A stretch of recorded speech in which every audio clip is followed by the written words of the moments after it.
Hello student, class 12 के syllabus में chapter number 15 है बायोडायवर्सिटी एंड इट्स कंजर्वेशन। ठीक है, ये इकोलॉजी यूनिट का एक चैप्टर है जिसमें हमने इससे पहले जो चैप्टर कंप्लीट किया है वो है organism and population. Next chapter है बायोडायवर्सिटी एंड इट्स कंजर्वेशन। तो आपको सबसे पहले दोनों वर्ड का मतलब समझना होगा, बायोडायवर्सिटी और कंजर्वेशन। तो पहला क्वेश्चन यह है, व्हाट इज बायोडायवर्सिटी? क्या है बायोडायवर्सिटी? तो आंसर होगा the variety of living organism present around us or present in an ecosystem or present in a country is called biodiversity.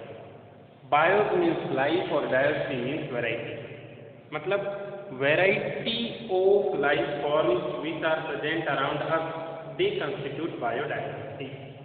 जितने भी डिफरेंट टाइप की लिविंग ऑर्गेनिज्म अपने चारों ओर है वही बनाती है बायोडायवर्सिटी। तो अपने आसपास की बायोडायवर्सिटी में क्या है? कुछ प्लांट्स हैं, कुछ एनिमल्स हैं और कुछ माइक्रो ऑर्गेनिज्म। बहुत सारे टाइप के प्लांट्स हैं, बहुत सारे टाइप के एनिमल्स हैं और बहुत सारे टाइप के माइक्रो ऑर्गेनिज्म्स हैं। तो ये सभी मिलकर बायोडायवर्सिटी बना रहे हैं। एक सिंपल और शॉर्ट एंड स्वीट डेफिनेशन क्या हो जाएगी? The variability among living organism is called biodiversity. Okay. Second, what is conservation of biodiversity? अगर बायोडायवर्सिटी है, अपने चारों ओर लाइफ है, प्लांट, एनिमल्स, माइक्रोब ये सब है, तो कंजर्वेशन का मतलब क्या है?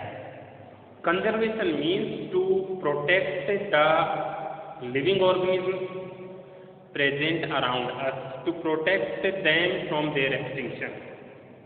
ह्यूमंस की वजह से अलग अलग टाइप के लिविंग ऑर्गेनिज्म जो कि अपने इकोसिस्टम से, अर्थ से या कंट्री से डिसअपीयर हो रहे हैं, उनको कंजर्व करने की जरूरत है।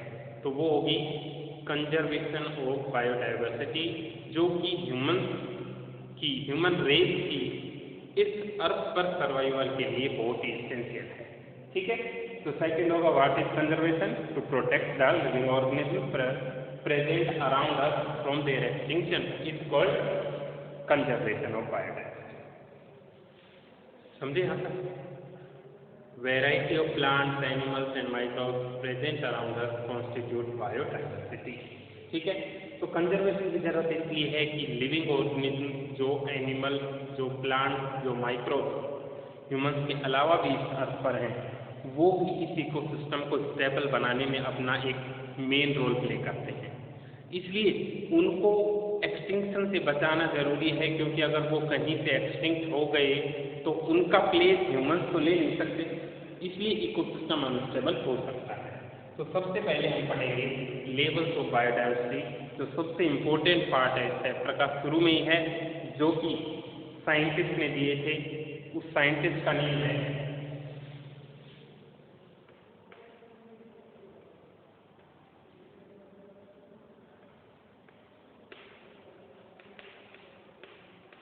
Edward Wilson. ठीक है, Edward Wilson was a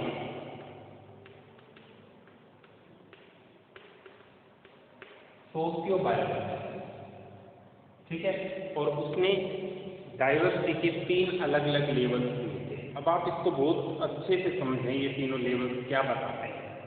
diversity का मतलब होता है वैरायटी। ये इस वर्ड को ध्यान में रखते हुए 3 लेवल्स बनाए गए हैं कि अगर हम वैरायटी ऑफ लिविंग ऑर्गेनिज्म की बात कर रहे हैं तो किस लेवल पर वैरायटी है, उसके बेसिस पर डाइवर्सिटी 3 टाइप की है।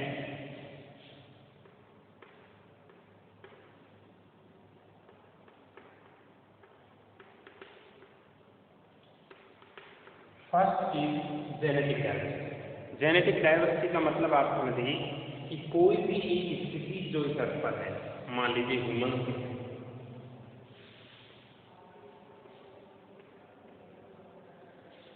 ये एक स्पीसीज है, तो क्या हम ये कह सकते हैं कि ह्यूमन की एक स्पीसीज में सभी ह्यूमन का जेनेटिक मटेरियल सेम है या फिर डिफरेंट है?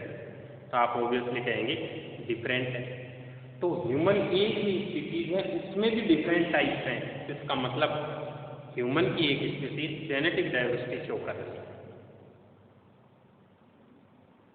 Within the species. The type of diversity which developed due to variations in genetic material of different individuals of same species is called genetic diversity. एक ही species के अलग अलग individuals में जेनेटिक मटेरियल अलग अलग होने की वजह से जो डाइवर्सिटी अराइज हो गई उस स्पीसीज में, उसको हम जेनेटिक डाइवर्सिटी बोलते हैं। फॉर एग्जाम्पल, ह्यूमन के अलावा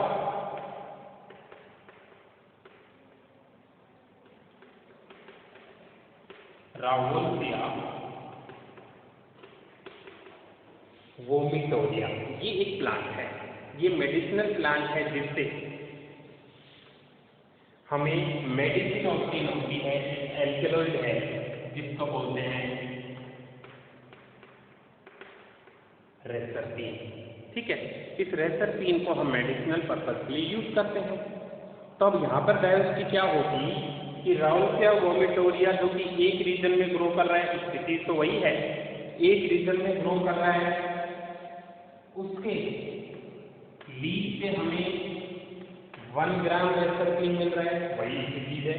दूसरे रीजन में ग्रो कर रहा है, उसके लीफ से हमें 2 ग्राम रेसरपीन मिल रहा है, तीसरे के लीफ से हमें 3 ग्राम रेसरपीन मिल रहा है। मतलब स्पीसीज एक, केमिकल भी एक, लेकिन उस केमिकल का जो कंसंट्रेशन या अमाउंट है वो अलग अलग हो गया। तो वो क्यों अलग अलग हो गया? क्योंकि एक ही स्पीसीज में रेसरपीन को बनाने वाले जो जीन और एंजाइम हैं उनका एक्सप्रेशन अलग अलग है, किसी में कम है, किसी में ज़्यादा है। इसका मतलब डीएनए या जीन में वेरिएशन है, और डीएनए या जीन में वेरिएशन आने से ही इसमें वैरायटीज डेवलप हो गई। तो क्वेश्चन इस तरह से आएगा कि राउल्फिया की अलग अलग प्लांट में जो अलग अलग हैबिटेट में ग्रो कर रहा है उसमें रेसरपीन कंसंट्रेशन अलग अलग मिलना ये किस तरह की डाइवर्सिटी को शो करता है? तो आपका आंसर होगा जेनेटिक डाइवर्सिटी। ठीक है, उसी तरह से इंडिया में 1000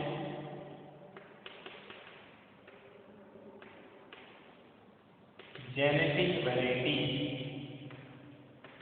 ऑफ मैंगो। इंडिया में मैंगो के ही अगर हम डीएनए या जीन में वेरिएशन देखें तो 1000 टाइप के अलग अलग तरह के मैंगोज की वैरायटी हैं। इसका मतलब स्पीसीज तो एक है, लेकिन उसमें डीएनए या जीन में चेंज आने की वजह से मैंगो की 1000 वैरायटीज बन गई हैं। तो इस तरह की डाइवर्सिटी को हम बोलते हैं जेनेटिक डाइवर्सिटी। तो क्वेश्चन इस तरह से दिया हुआ है कि इंडिया में 1000 अलग अलग तरह की मैंगो की वैरायटीज हैं, वो किस तरह की डाइवर्सिटी को शो कर रही है? तो आपका आंसर होगा जेनेटिक डाइवर्सिटी को शो कर रही है, क्योंकि स्पीसीज तो एक है, उसमें डीएनए या जीन अलग होने की वजह से वो वैरायटी अलग हो। ठीक है,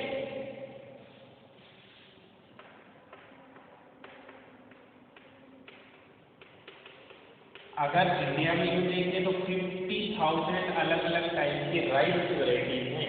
इसका मतलब राइस एक स्पीसीज होकर भी 50,000 अलग अलग टाइप के डीएनए या जीन है, वेरिएशन है। तो जो ये वैरायटीज है राइस की, ये कौन सी लेवल ऑफ डाइवर्सिटी को शो करेंगी? तो आपका आंसर क्या होगा? Genetic diversity. तो एडवर्ड विल्सन ने जो पहला टाइप दिया डाइवर्सिटी का, वो एक ही स्पीसीज के अलग अलग इंडिविजुअल्स में डीएनए या जीन्स की वेरिएशन पर बनाया है। स्पीसीज राउल्फिया, मैंगो या राइस स्पीसीज एक ही है, लेकिन उसमें जेनेटिक कॉन्स्टिट्यूएंट अलग होने की वजह से वेरिएशन आ रही है। तो ये जेनेटिक डाइवर्सिटी होगी, विद इन द स्पीसीज होगी।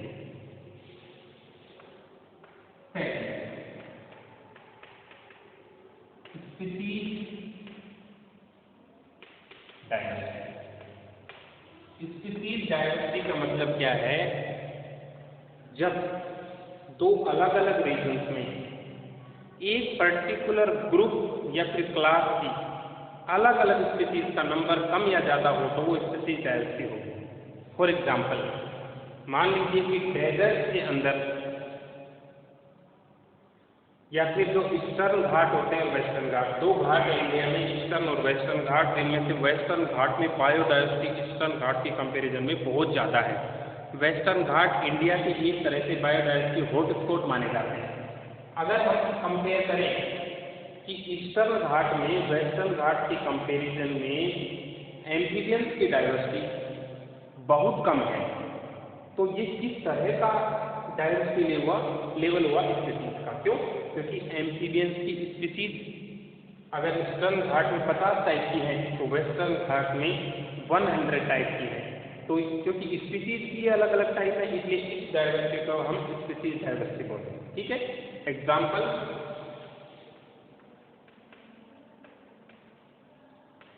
मोर species diversity of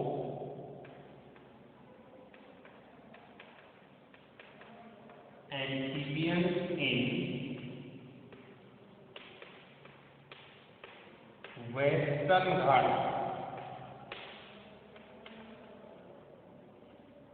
than eastern Ghat. तो ये स्पीसीज का नंबर वेरी कर रहा है, यहाँ पर जेनेटिक नहीं स्पीसीज, इसलिए ये स्पीसीज डायवर्सिटी है। ठीक है, तो तीसरा होता है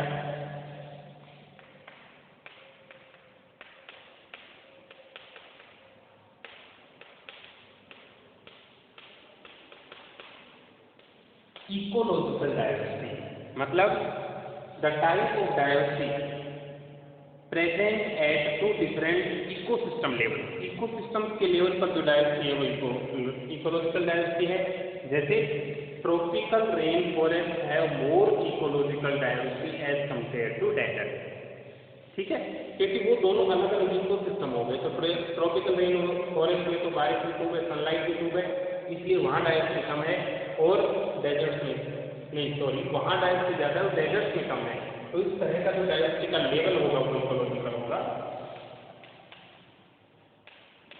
मोर diversity in tropical rain forest. Tropical rain forest में डाइवर्सिटी ऑफ स्पीसीज ज़्यादा है एज कंपेयर्ड टू डेजर्ट।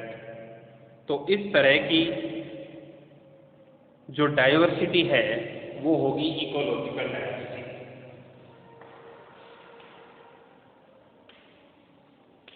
ठीक है, तो ये डाइवर्सिटी लेवल समझना इंपॉर्टेंट है आपको। एक नंबर का क्वेश्चन बहुत बार आता है, हर एक साल छोड़कर एक साल जरूर आता है। डायरेक्टली आपको दिया जाता है there are 1000 genetically different varieties of mango in India, mention the type of diversity exhibited by mango. तो आप आंसर करेंगे genetic. Western Ghat have more amphibian species diversity than Eastern Ghat, mention the level. तो आप write करेंगे species diversity. और tropical rain forest में temperate के comparison में या फिर फॉरेस्ट जो डेजर्ट्स होते हैं उनके कंपैरिजन में डायवर्सिटी ज़्यादा है। तो बताइए ये किस तरह का लेवल ऑफ बायोडायवर्सिटी शो कर रहे हैं? तो आप आंसर करेंगे इकोलॉजिकल बायोडायवर्सिटी। ठीक है, तो इस तरह से ये डायवर्सिटी के 3 अलग अलग लेवल कंप्लीट।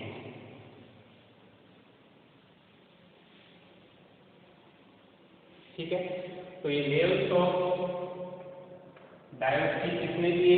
एडवर्ड विल्सन ने, जो कि एक सोशियो बायोलॉजिस्ट था। उसके बाद है ग्लोबल स्पीसीज बायोडायवर्सिटी। बायोडायवर्सिटी से रिलेटेड जो डेटा होते हैं वो सब डेवलप होते हैं international union for conservation of nature and natural resources. यहाँ पर एंड दो बार नहीं आया, इसी से बन गई दोनों चीजें। IUCN की जो डेटा लिस्ट है उसके अकॉर्डिंग अभी तक 1.7 से 1.8 मिलियन स्पीसीज लिविंग ऑर्गेनिज्म की डिस्कवर हो चुके हैं। ठीक है। और एक साइंटिस्ट है रॉबर्ट मे,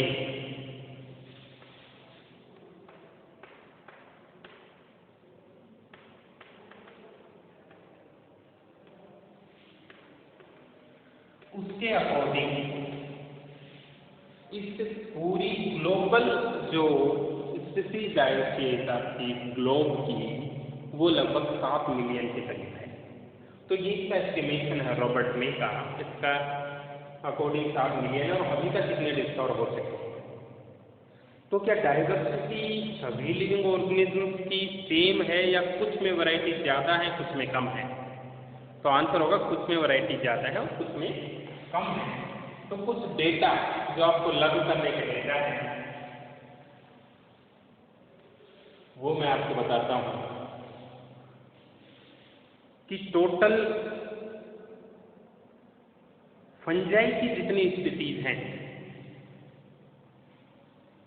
ठीक है, फंजाई की स्पीसीज, फिशेज, रेप्टाइल, मैमल और बर्ड, चारों की अलग अलग स्पीसीज को टोटल कर दें और अकेली फंजाई को रखें तो फंजाई की स्पीसीज डायवर्सिटी इनसे ज़्यादा है। पहला फैक्ट। ठीक है। दूसरा फैक्ट ये है कि टोटल स्पीसीज में से अभी तक सिर्फ 22% ही डिस्कवर हुई हैं, बाकी अनडिस्कवर्ड हैं। कुछ ऐसी भी हैं जो डिस्कवर होने से पहले डिसअपीयर भी हो चुकी होंगी। थर्ड, ज़्यादातर जो बायोडायवर्सिटी के डेटा हैं ये सभी टेम्परेट रीजन के जो कंट्रीज हैं या फिर फॉरेस्ट है उन पर बेस्ड डेटा दिए गए हैं। अभी ट्रॉपिकल रीजन तो पूरी तरह से एक्सप्लोर भी नहीं हुआ है, सभी के लिए डायवर्सिटी मिल चुकी है और हमें ये पता है कि ट्रॉपिकल रीजन में डायवर्सिटी और भी ज़्यादा मिलने वाली है। तीसरा डेटा। फोर्थ डेटा ये है कि प्रोकैरियोटिक ऑर्गेनिज्म्स को अभी तक की डायवर्सिटी में हम इंक्लूड ही नहीं कर पाए हैं। इसके दो रीजन है, बहुत इंपॉर्टेंट रीजन है कि क्यों प्रोकैरियोट्स को हम इस डायवर्सिटी में मिक्स नहीं कर पा रहे हैं। उसका रीजन एक ये है कि सभी प्रोकैरियोट्स लेबोरेटरी में कल्चर नहीं किए जा सकते, तो जिनको कल्चर ही नहीं किया जा सकता उसको आइडेंटिफाई भी नहीं करेंगे, इसलिए वो अनडिस्कवर्ड है अभी तक। सेकेंड, ट्रेडिशनल मेथड्स जो कि बायोडायवर्सिटी को स्टडी करने के लिए हैं वो उतने डेवलप्ड नहीं है कि प्रोकैरियोट्स की डायवर्सिटी को पता लगा सके। इसलिए दो रीजन है कि क्यों हम प्रोकैरियोट्स को इसमें इंक्लूड नहीं कर रहे हैं। ठीक है, 4 हो गए। अगला पॉइंट सुनिए, टोटल डिस्कवर्ड ऑर्गेनिज्म्स में से 70% एनिमल और 22% प्लांट। जितनी भी स्पीसीज आज तक डिस्कवर हुई है उनमें से ज़्यादा कौन है? एनिमल। अब इन एनिमल्स में से भी 7 out of 10 are insects. Total जब 10 नए एनिमल डिस्कवर होते हैं, 10 नए एनिमल्स की डिस्कवरी में से 7 एनिमल्स तो इंसेक्ट्स हैं। और ये हमने पढ़ा भी है कि आर्थ्रोपोडा फाइलम जो किंगडम एनिमल में आता है वो लार्जेस्ट है और उसमें इंसेक्ट आते हैं। ठीक है, इसका मतलब इंसेक्ट्स की डायवर्सिटी और सभी एनिमल से बहुत ज़्यादा है। प्लांट्स तो सिर्फ 22% है। ठीक है, तो ये कुछ डेटा है वो आपको पॉइंट की फॉर्म में नोट करने बनाने हैं नोट्स, तो उसके अंदर ये सारे डेटा इंक्लूड होंगे।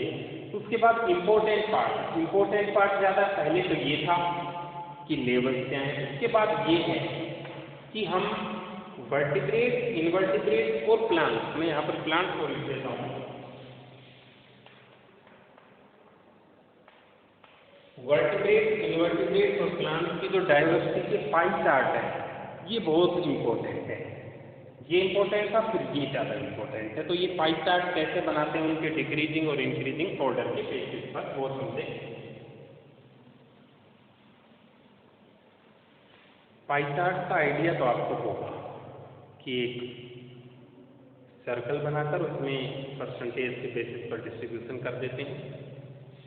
तो मैं यहाँ पर वर्टिब्रेट, इनवर्टिब्रेट और प्लांट के बनाऊंगा पाई चार्ट। तो वर्टिब्रेट का आपको पता है 5 ग्रुप आते हैं।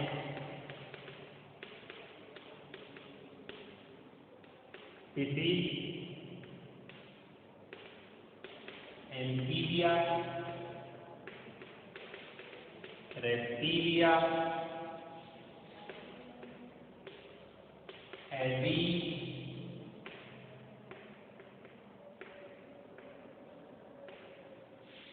And Mammalia.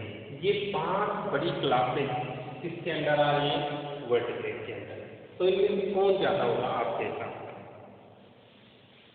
सबसे ज़्यादा जो डाइवर्सिटी है वो फिशेज के अंदर है, और वो इतनी है कि टोटल वर्टिब्रेट अगर 100 है तो उनमें से 50% फिशेज की हैं, यानी कि किसी क्लास की हैं। तो पाई चार्ट आप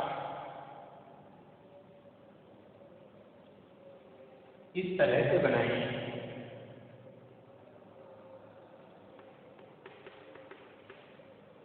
कि 50% तो क्या हो गई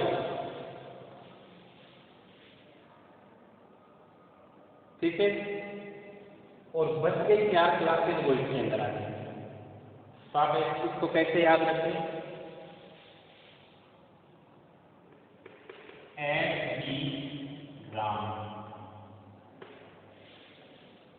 एस बी तो आप सब लोग समझते हैं, ठीक है। एस बी राम में मतलब ये कि फिशेज सबसे ज़्यादा, ये एक डिक्रीजिंग ऑर्डर हो गया। डिक्रीजिंग ऑर्डर कैसे?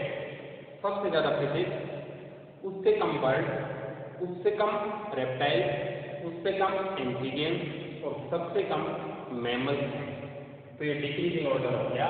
उसके बाद बर्ड,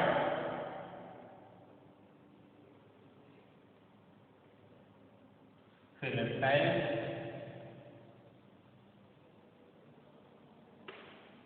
फिर एम्फीबियन और फिर मैमल। तो इसको मैं बर्ड,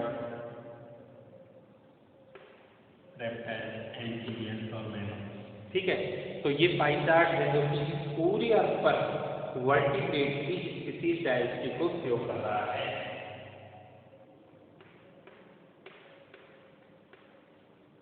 ठीक है, तो आपको याद हो जाएगा एफ बी राम से ये डिक्रीजिंग ऑर्डर है। फिशेज सबसे ज़्यादा, उससे कम बर्ड, उससे कम रेप्टाइल, उससे कम एम्फीबियन और सबसे कम मैमल के हिसाब पर। दूसरा इनवर्टिब्रेट। इनवर्टिब्रेट मैंने वैसे भी बता दिया कि जितने भी एनिमल्स डिस्कवर होंगे उनमें से 70% तो सिर्फ इंसेक्ट्स ही होंगे। इसका मतलब सबसे बड़ा ग्रुप तो होने वाला है इंसेक्ट्स का इनवर्टिब्रेट में। 70% तो है ही इंसेक्ट्स का। अगर ये सेंटर पॉइंट लेते हैं तो ये पूरा एरिया तो हो गया इंसेक्ट्स का। I N S E C T S, insects हो गए, ठीक है। दूसरा सबसे बड़ा फाइलम मैंने भी आपको बताया है कि मोलस्का होता है। तो मोलस्का दूसरा बड़ा फाइलम है, लेकिन वो सब एनिमल्स को, मतलब आर्थ्रोपोडा को छोड़ दो और मोलस्का को छोड़ दो, बचे हुए सारे एनिमल्स को टोटल कर दे, सिर्फ इन 2 फाइलम को छोड़कर, तो दूसरे नंबर पर आएंगे other animal group. Phylum insect यानी कि आर्थ्रोपोडा तो इसमें आ गया,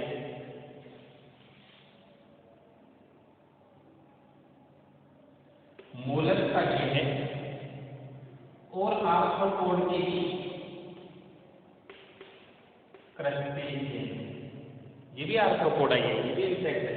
मोलस्का जिसमें ऑक्टोपस वगैरह आते हैं, और अदर में सारे आ गए, porifera, coelenterata, platyhelminth, aschelminth, annelida, hemichordata, echinodermata और पूरे कोर्डेटा, वो सारे इसमें आ गए अदर।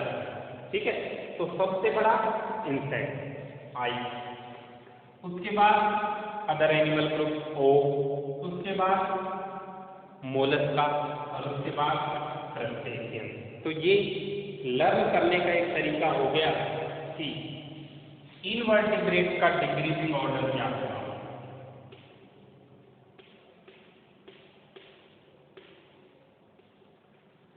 इनवर्टिब्रेट का डिक्रीजिंग ऑर्डर कुछ इस तरह से होगा, insect, other animal group, mollusc और क्रस्टेशियन। दूसरा पाइप समझ गया।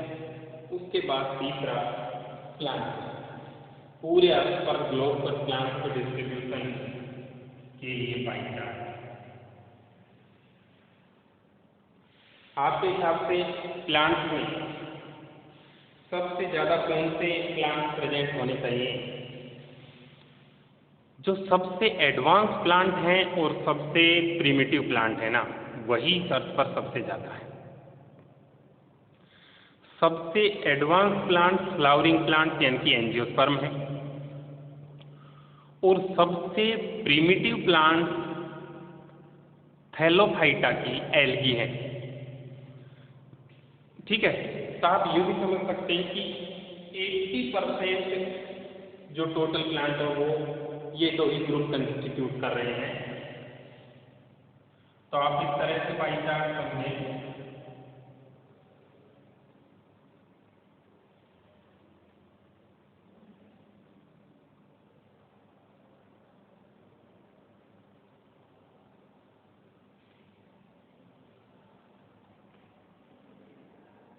ये पूरा एरिया फंजाई का है और ये एरिया एंजियोस्पर्म का।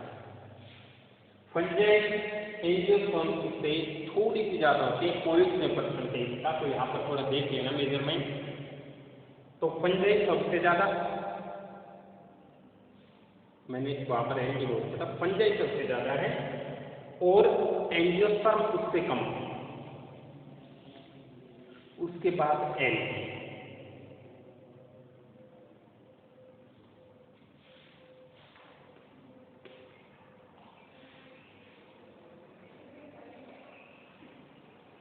Fungi, angiosperm, algae. उसके बाद मोसेज जो कि ब्रायोफाइट्स में आती हैं। उसके बाद फर्न एंड एलिस और लास्ट में लाइकेन। जो भी सेल वॉल वाले सभी को इंक्लूड कर लिया गया है। तो ये प्लांट का पाई चार्ट है कि टोटल ग्लोबल स्पीसीज बायोडायवर्सिटी में प्लांट का डिक्रीजिंग ऑर्डर क्या है। मैं आपको इसको शॉर्ट में बताऊं।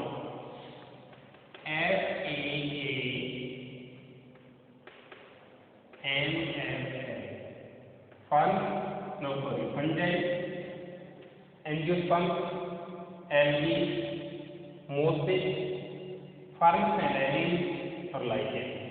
तो ये शॉर्टकट हुआ प्लांट को समझने का कि प्लांट का डिक्रीजिंग ऑर्डर किस तरह का है।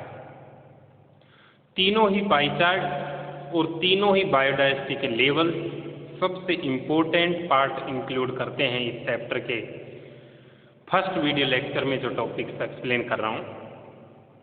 ठीक है, तो एक बार फिर से बता देता हूँ। वर्टिब्रेट, इनवर्टिब्रेट और प्लांट्स का जब पाई चार्ट बनाते हैं तो क्या ऑर्डर होता है। वर्टिब्रेट्स में 5 क्लासेज हैं। फिशीज में फिश आती हैं, एम्फीबियन में फ्रॉग लाइक एनिमल्स आते हैं, रेप्टाइल्स में स्नेक ये सब आते हैं, लिजर्ड्स आती हैं, एवीज में बर्ड्स आते हैं और मैमीलिया में मैमल्स जैसे कि ह्यूमंस, कैट, डॉग ये सब। तो इसमें आप देखें वर्टिब्रेट में फिशेज सबसे ज़्यादा हैं। टोटल वर्टिब्रेट की 50% तो फिशेज हैं, उससे कम बर्ड, उससे कम रेप्टाइल्स, उससे कम एम्फीबिया और सबसे कम मैमल्स हैं। तो एफ बी राम, इस ऑर्डर को याद रखें। इनवर्टिब्रेट्स में सबसे ज़्यादा इंसेक्ट्स हैं, उसके बाद अदर एनिमल ग्रुप हैं, थर्ड में एम फॉर मोलस्का है और फोर्थ में क्रस्टेशियंस हैं। तो इनवर्टिब्रेट्स का आप डिक्रीजिंग ऑर्डर याद रखें, IOMC, insects, other animal groups, mollusc और क्रस्टेशियन। उसके बाद प्लांट्स में फार्म फल, F for fungi, A for algae, F for fungi, A for angiosperm, उसके बाद A for algae, M for mosses, F for ferns and allies और L for lichen. ठीक है, ये सब आ जाएंगे पाई चार्ट में, तो ये पाई चार्ट इंपॉर्टेंट लाना है।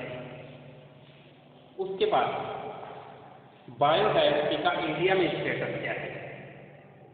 इंडिया में बायोडायवर्सिटी का स्टेटस बहुत अच्छा है और इंडिया वर्ल्ड के टोटल 12 मेगा बायोडायवर्सिटी रीजन्स में से एक है। मेगा बायोडायवर्सिटी रीजन्स क्या होते हैं? जहाँ पर बायोडायवर्सिटी बहुत ही रिच होती है, उनमें से इंडिया एक है। तो इंडिया में बायोडायवर्सिटी बहुत ज़्यादा है, प्लांट्स एनिमल्स की वैरायटी बहुत ही ज़्यादा प्रेजेंट है। ठीक है, तो इंडिया में बात कर लेते हैं बायोडायवर्सिटी हॉटस्पॉट, बस बाकी सब टॉपिक हो गए हैं।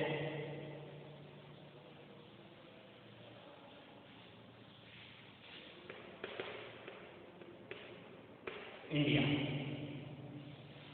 फर्स्ट पॉइंट तो यही है, India is one of the 12 mega biodiversity regions of the world.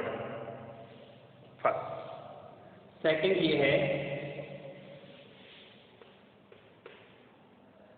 India cover about 2.4% of total world land area. पूरे वर्ल्ड के सिर्फ 2.4% पार्ट को ही इंडिया कवर कर रहा है, लेकिन पूरे वर्ल्ड की 8.1% बायोडायवर्सिटी इंडिया में है। इसका मतलब ऑब्वियस सी बात है, एरिया के कंपैरिजन में बायोडायवर्सिटी लगभग 4 गुना ज़्यादा है। तो अपने आप ही ये एक बायोडायवर्सिटी का हॉट स्पॉट हो गया, मेगा बायोडायवर्सिटी रीजन ये हो गया। ठीक है, 8.1। अगला, about 45,000 species of plant are known and about 90,000 of animal species are known only in India. India की बात कर रही है, और साइंटिस्ट जो बायोडायवर्सिटी स्टडी करते हैं उनके एस्टिमेशन के अकॉर्डिंग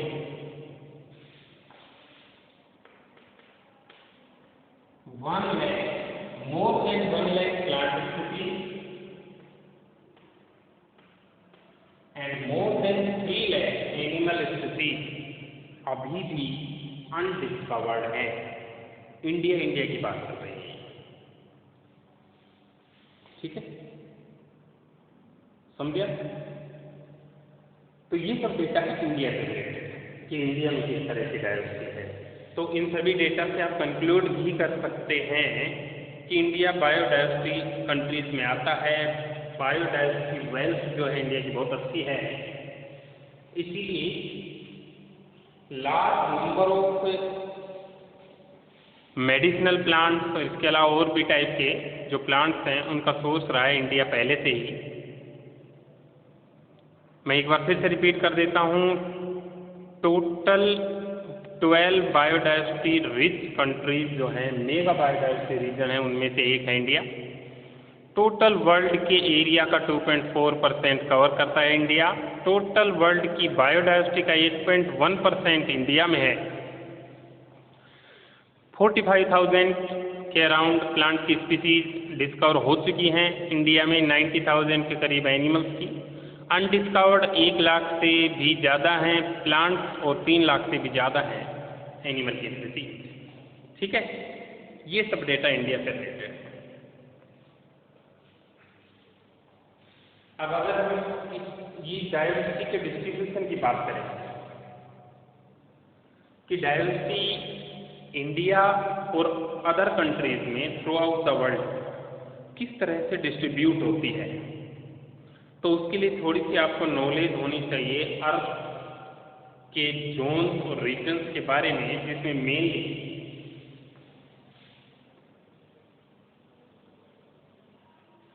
दो पार्ट को हम एक्सप्लोर करेंगे। एक तो पोल्स को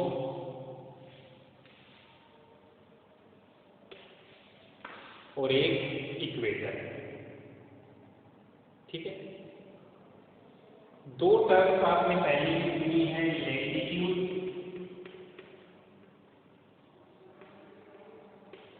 एंड एल्टीट्यूड, सुनी होगी आपने।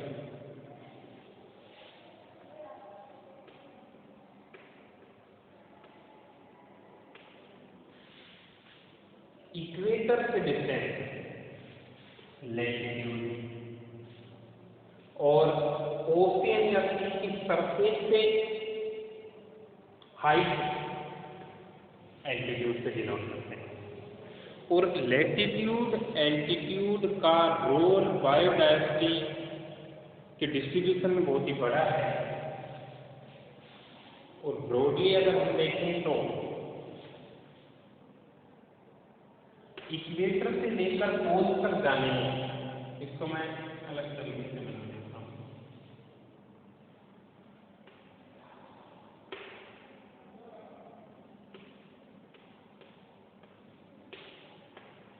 इक्वेटर से लेकर पोल तक जाने में डायवर्सिटी घटती है।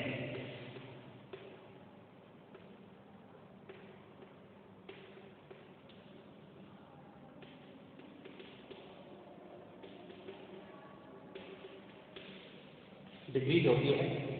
और मैक्सिमम बायोडायवर्सिटी रीजन्स हैं वो हैं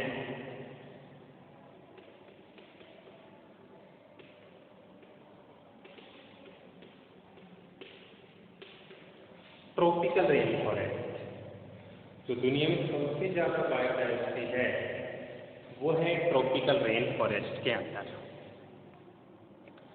मतलब हमने प्रीवियस चैप्टर में जो स्टीनोथर्मल और यूरी थर्मल, स्टीनो हैलाइन और यूरी हैलाइन का कंसेप्ट पढ़ा, वो यहाँ पर एप्लीकेबल इसलिए होगा क्योंकि ट्रॉपिकल रेन फॉरेस्ट इवोल्यूशन के लिए ज़्यादा स्कोप प्रोवाइड करते हैं एज कंपेयर टू इक्वेटर या फिर पोल। डायवर्सिटी पोल्स पर बहुत कम होने का एक बड़ा रीज़न ये भी है क्योंकि वहाँ पर टेम्परेचर बहुत कम है, बर्फ जमी रहती है, इसलिए नैरो रेंज ऑफ टेम्परेचर वाले ऑर्गेनिज्म ही वहाँ पर सर्वाइव करते हैं। ये एक बड़ा खोज है कि वहाँ पर डायवर्सिटी बहुत कम क्यों है।